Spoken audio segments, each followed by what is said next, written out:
بسم اللہ الرحمن الرحیم نحمدہ ونصلی علی رسول الکریم۔ ویڈیو لیکچر نمبر 3 اس میں ہم وولٹامیٹری کی ایک اور ٹیکنیک ہے پولاروگرافی، اس کے بارے میں آج ہم تفصیل سے دیکھیں گے کہ کیا چیز ہوتی ہے۔ پولاروگرافی ایک وولٹامیٹرک ٹیکنیک ہے جس میں صرف اور صرف انڈیکیٹر الیکٹروڈ جو ہے وہ ڈراپنگ مرکری الیکٹروڈ ہوتا ہے۔ تو ایک انڈیکیٹر الیکٹروڈ کے چینج کر دینے سے یہ ایک الگ ٹیکنیک کا نام بن جاتا ہے۔ ایسی کیا خاص بات ہے؟ تو جیسے میں نے ابھی آپ سے کہا کہ ڈراپنگ مرکری الیکٹروڈ یوز کریں گے انڈیکیٹر الیکٹروڈ کی جگہ تو یہ وولٹامیٹری کہلائے گی۔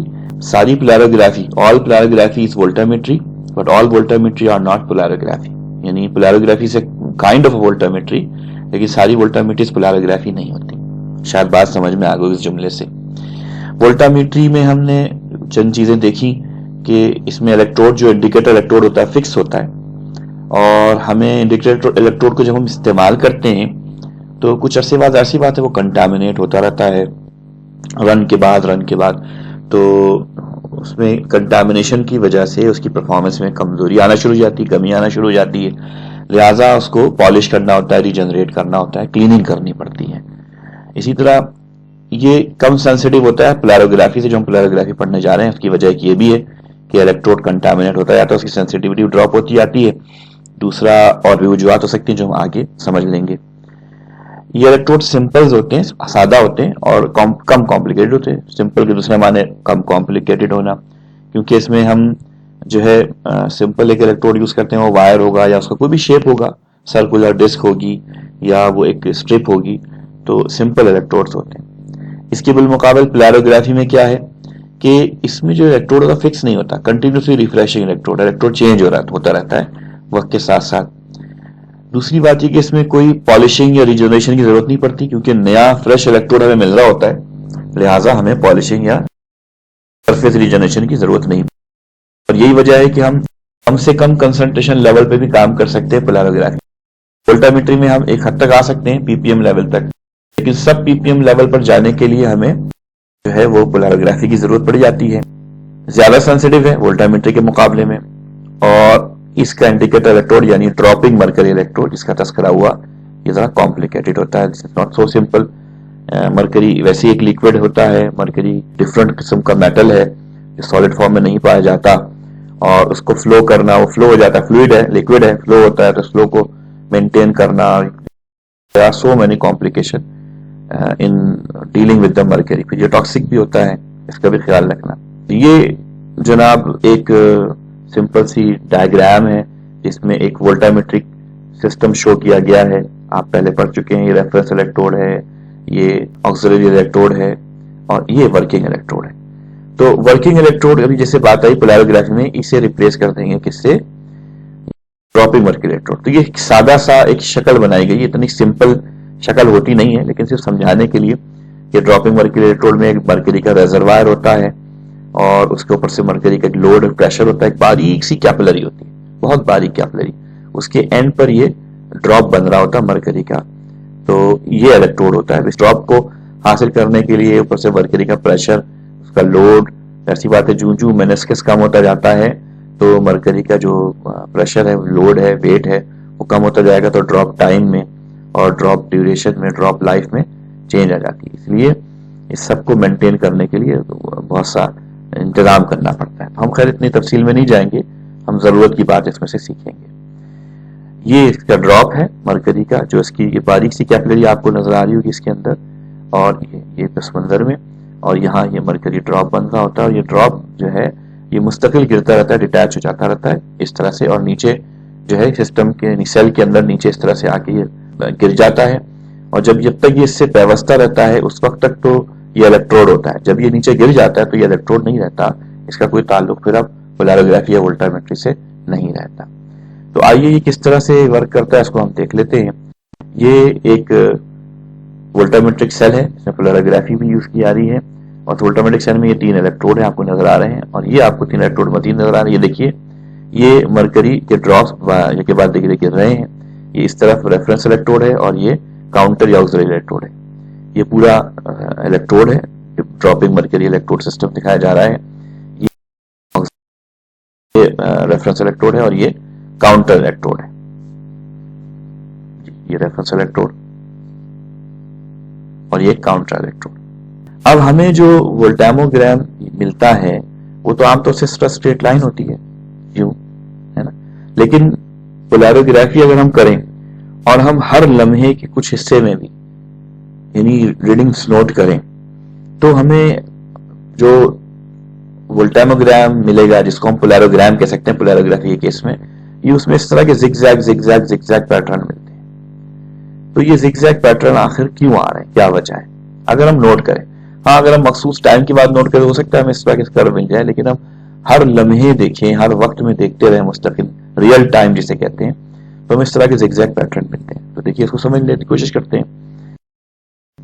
یہ جو الیکٹروڈ ہوتا ہے نا، اس الیکٹروڈ کی اگر ہم ٹپ پر غور سے دیکھیں اور یہاں بھی ہم دیکھتے رہیں کہ اس وقت الیکٹروڈ کا کچھ سائز ہے نا، یعنی چھوٹا سا ایک ڈراپ بنا ہوا ہے، تو کچھ کرنٹ ہوگا یہاں پر. فرض کریں یہ جو ریڈ کلر کا کرسر آ رہا ہے نا، یہ اتنا کرنٹ ہوگا اس کا.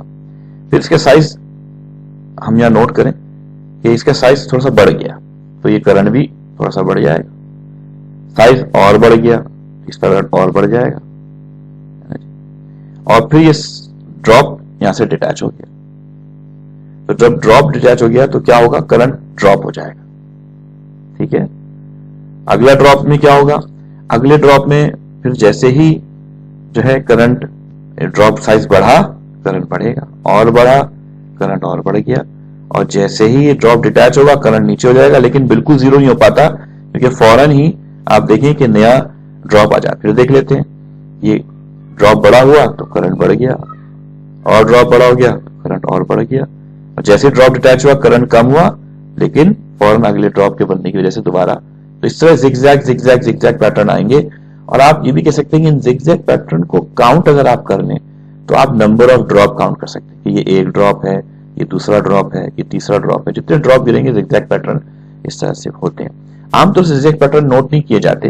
نوٹ کرنے کا طریقہ کار ہوتا ہے وہ اس طرح سے کہ بعض لوگ یہ کہتے ہیں جی میکسیمم کرنٹ لیا جائے، تو پھر کیا کرتے ہیں وہ ایسا پروگرام کر لیتے ہیں اس کو کہ میکسیمم کرنٹ ہی لیے جاتے ہیں. اچھا یہ ٹائمنگ جو ہے نا، یہ ڈراپ ٹائم یہ بہت کم ہوتا ہے، ملی second, Nano second, micro second.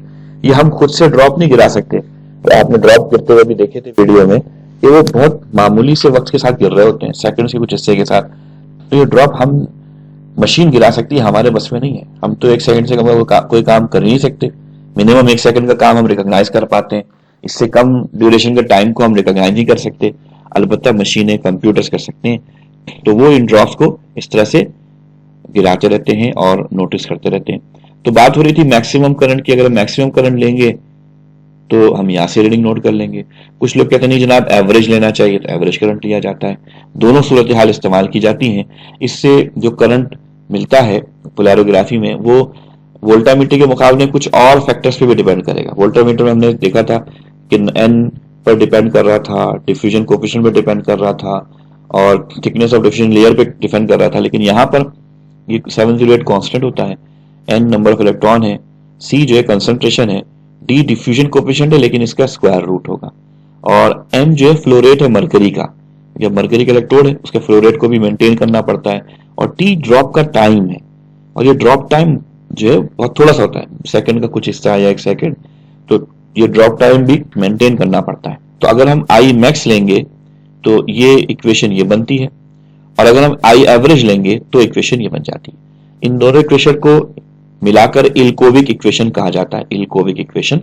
بس دونوں ایکویشن میں فرق کیا ہے؟ اگر if you are using IMAX then this will be 708, the coefficient will be 708. Use the I average, تو it means کہ آپ صرف کوفیشنٹ چینج کر رہے ہیں 607، باقی جتنی بھی پیرامیٹرز ہیں وہ سیم رہتے ہیں، آئیڈینٹیکل رہتے ہیں. جب ہم کے استعمال کرنے لگے ہیں پولیروگرافی یعنی بہت سینسٹیو سسٹم، تو بہت ساری ایسی باتیں جو کہ وولٹا میٹر کے اندر ہمیں نہیں خیال کرنی پڑتی تھی، سینسٹیو سسٹم میں آنے کے بعد خیال کرنا پڑ جاتا ہے. اس میں ڈیزالو آکسیجن بھی ہے. لیکن ہم جو بھی سولوشن استعمال کرتے ہیں، مثلا ہم جو پانی پیتے ہیں نا، پانی کا ایک ٹیسٹ ہوتا ہے. آپ نے شاید کبھی ابلا ہوا پانی پیا ہو. ابلے ہوئے پانی سے مراد پانی ابال کے ٹھنڈا کر کے پیے، گرم گرم نہ پیے، کہیں منہ نہ جل جائے آپ کا، اور میں آپ کا منہ بھی جلانا نہیں چاہتا. تو پانی کو ابال کر ٹھنڈا کر کے اگر آپ پیئیں فوراً، تو بڑا عجیب سا ذائقہ ہوتا ہے. بڑا جیسا لگتا ہے جیسے ہم بیمار ہو گئے. بہت عجیب سا معاملہ ہوتا ہے. کیا خیال ہے؟ شاید آپ نے کبھی پیا ہو. ہو سکتا ہے. نہیں پیا تو ابھی چلے جائیے اور جا کر پانی ابال لیجئے، پھر ٹھنڈا کر لیجئے، پھر پی لیجئے. بڑا عجیب سا ذائقہ ہی نہیں ہوتا، بلکہ ٹیسٹ لیس. کیوں؟ کیونکہ وہ جو ذائقہ ہوتا ہے وہ اس میں ڈیزالوڈ گیسز کا ہوتا ہے. تو ڈیزالو گیسز ابالنے سے نکل جاتی ہیں، لہذا پانی کا ٹیسٹ نہیں ہو رہتا. اب اس کو ٹیسٹ دوبارہ ڈیولپ کرنے کے لیے تو پانی کو آپ چھوڑ دیں تاکہ اس کے اندر گیسز ڈیزالو ہوتی جائیں اس کے ایئر گیپ سے، پھر وہ دوبارہ ٹیسٹ ڈیولپ ہو جاتا ہے. تو ایسے ہی جب سیل کے اندر جو سولوشن ہے اس میں آکسیجن ڈیزالو ہوتی ہے عام طور سے، تو آکسیجن جب ڈیزالو ہوگی تو یہ آکسیجن شاید وولٹامیٹری پہ تو اتنا افیکٹ نہ کرے، کیونکہ اکثر وولٹامیٹرک میتھڈ میں ہمیں آکسیجن کو ریموو نہیں کرنا پڑتا، لیکن پولیروگرافی میں تو ضرور ریموو کرنا پڑ جاتا ہے. اس لیے کہ ڈراپنگ مرکری الیکٹروڈ ہم یوز کر رہے ہوتے ہیں وہ بہت سینسیٹیو اور افیکٹو ہوتا ہے.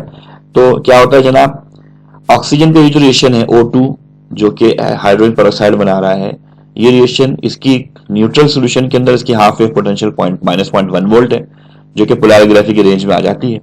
اسی طرح ہاف ویو پوٹینشیل اگر ایسے ایک سولوشن ہو تو اس کی -0.9 ہے. تو دونوں صورتحال میں یہ پولیروگرافی کی رینج میں آ جاتی ہے. پولیروگرافی کی رینج میں آپ کو بتا دوں کہ 0 سے لے کے 2 وولٹ تک ہم پولیروگرافی کر سکتے ہیں. 0 وولٹ سے نیچے جائیں گے تو واٹر کا ڈسوسیشن شروع ہو جاتا ہے، 2 وولٹ سے اوپر جائیں گے تو مرکری کا ریڈاکسیشن شروع ہو جاتا ہے. لہٰذا اس الیکٹروڈ کی جو پوٹینشیل ونڈو ہے، لمٹ ہے، وہ بہت زیادہ بھی نہیں ہے لیکن بہرحال بہت کم کنسنٹریشن میں کام کر لیتا ہے. اسی لیے اس کو یوز کیا جاتا ہے اور اس لیے اس کی اہمیت ہے کہ پولیروگرافی ایک الگ ٹیکنیک کے طور پر پکاری جاتی ہے. اسی لیے ڈیزالو آکسیجن کو ریموو کرنے کے لیے کیا کرتے ہیں، ایک تو یہی کہ ہم سولوشن کو ہیٹ کر لیں، بوائل کر لیں تاکہ اس میں سے آکسیجن نکل جائے. ایک طریقہ یہ ہو سکتا ہے کہ ہم سالونٹ، بوائلڈ سالونٹ یوز کریں، لیکن یہ ذرا سا دقت طلب اور ٹیڈیس سا میتھڈ ہے. دوسرا طریقہ یہ ہوتا ہے کہ ہم جو ہے اس کو الٹرا سونیکیشن فریکوینسی سے موو کر رہے ہیں، الٹرا سونک بات میں رکھیں تو بھی ڈیزالو آکسیجن جب مالیکولز لیکوڈ کے الٹرا سونک فریکوینسی سے وائبریٹ کرتے ہیں تو جو گیس مالیکول جو کہ ڈیزالو ہوتے ہیں ان کو راستہ مل جاتا ہے اور وہ ایویکویٹ ہو جاتے ہیں، وہ ایواپریٹ ہو جاتے ہیں، نکل جاتے ہیں. یہ بھی ایک تھوڑا سا کم لیکن پھر بھی ایک مشقت طلب کام ہے کہ آپ سولوشن کو پہلے جا کر کیا کریں، الٹرا سونک بات میں رکھیں، پھر لا کے وولٹامیٹری یا پولیروگرافی کریں. دوسرا طریقہ یہ ہوتا ہے کہ نائٹروجن کو کی ببلنگ کر دی جاتی ہے. نائٹروجن جو ہے وہ آکسیجن کو ریپیل کر دیتا ہے، ریپلیس کر دیتا ہے اور آکسیجن نکل جاتی ہے سولوشن میں سے. تو اس طرح کیا ہوتا ہے کہ نائٹروجن کیونکہ انرٹ ہوتی ہے لہذا وہ ریڈاکسیشن نہیں کرتی، اس لیے یہ جو پرابلمز آتے ہیں ڈیزالو آکسیجن کی وجہ سے رزلٹ صحیح نہیں آتے، یہ پرابلم نائٹروجن کی ببلنگ سے ختم ہو جاتے. تو یہ آسان کام ہے اور فوری طور پہ بھی کیا جا سکتا ہے، سولوشن کے اندر بھی کیا جا سکتا ہے، لہذا نائٹروجن ببلنگ کی جاتی ہے. اب یہ دیکھیے اے جو ہے، یہ جو اے کرو ہے یہ والا، یہ بلینک رن کیا گیا، لیکن کیسے رن کیا گیا کہ اس میں کوئی یعنی ایئر موجود تھی، ایئر آکسیجن موجود تھی. تو دیکھیں آپ کو آکسیجن کی اور ہائیڈروجن پروکسائڈ کے ریئیکشنز آپ کو مل رہے ہیں، ہے نا. یعنی آپ کو بیک گراؤنڈ بہت ہائی مل رہا ہے. جب بیک گراؤنڈ ہی بہت ہائی ہوگا تو آپ کو سگنل کیسے نظر آئے گا؟ یعنی نوائز اتنی زیادہ ہو، بیک گراؤنڈ اتنا زیادہ ہو تو سگنل کہاں سے نظر آئے گا، ہے نا. جیسے میں آپ کو پہلے بھی مثال دے چکا ہوں کہ موم بتی سے روشنی بہت زیادہ ہو جاتی ہے، کمرے میں اندھیرا ہو، موم بتی جلاؤ روشنی ہو جاتی ہے. لیکن دوپہر 11 بجے کھڑی دھوپ میں لان کے اندر موم بتی لے کے کھڑے ہوں گے اور کہیں گے کہ روشنی زیادہ ہو گئی تو یہ نادانی کہلائے گی. حالانکہ روشنی تو اتنی ہی بڑھ رہی ہے لیکن بیک گراؤنڈ بہت ہائی ہے، اسی لیے یہاں بھی بیک گراؤنڈ بہت زیادہ ہوتا ہے. تو اس کے لیے کیا کرتے ہیں، ڈی ایریشن، جس کی میں نے کہا آپ سے کہ آکسیجن ریموول کرتے ہیں. تو تھوڑی آکسیجن ریموول کی بی پر تو دیکھیں یہ بہتری آ گئی کہ ہمیں ایریشن نہیں مل رہا، اور مزید ڈی ایریشن کرنے پہ بہتری اور آ رہی ہے، یعنی بلینک صحیح طرح سے رن ہو پا رہا ہے. ٹھیک، تو لہذا ڈیزالو آکسیجن ریموو کرنا بھی پولیروگرافی میں تو بہت ضروری ہوتا ہے اور بعض جگہ وولٹامیٹری میں بھی بہت ضروری ہو جاتا ہے. ایک اور مسئلہ آتا ہے کیونکہ ہم باریکی میں جاتے جا رہے ہیں، نزاکت میں پڑھتے جا رہے ہیں، تو جتنی زیادہ نازک اور نزاکت والی چیزوں میں جائیں گے اتنے مسائل بڑھتے چلے جاتے ہیں. اگر آدمی وزن تو معلوم کرے تو بڑے ترازو پہ کر لیتا ہے، لیکن جب اب چھوٹی چیزوں کا وزن کرنا پڑتا ہے تو بڑے احتیاط سے وزن کرنا پڑتا ہے. جیسے آپ لوگ لیب میں ویئنگ کرتے ہیں تو سانس بھی روکنا پڑتی ہے بعض مرتبہ، تو بھائی کہ ہماری سانس کی وجہ سے کوئی ویٹ پہ اثر نہ پڑ جائے. تو اسی طرح پولیروگرافی میں ایک مسئلہ اور آتا ہے، وہ یہ آتا ہے کہ جب ہم ریڈاکسیشن کر رہے ہوتے ہیں تو جیسے ہی ہمارا اسپیشیز ریڈاکسیشن کرنے کے بعد آگے بڑھتی ہے تو کرو ایسا آنا چاہیے نا، جیسے ہی کرسر موو کر رہا ریڈ کلر کا، لیکن یہ کیا ہوتا ہے، یہ اوپر جا کے پھر واپس آتا ہے. اسے کہتے ہیں پولیروگرافک میکسیما. یہ پولیروگرافک میکسیما ہے. اب اس پولیروگرافک میکسیما کی وجہ کیا ہوتی ہے؟ وجہ یہ ہوتی ہے کہ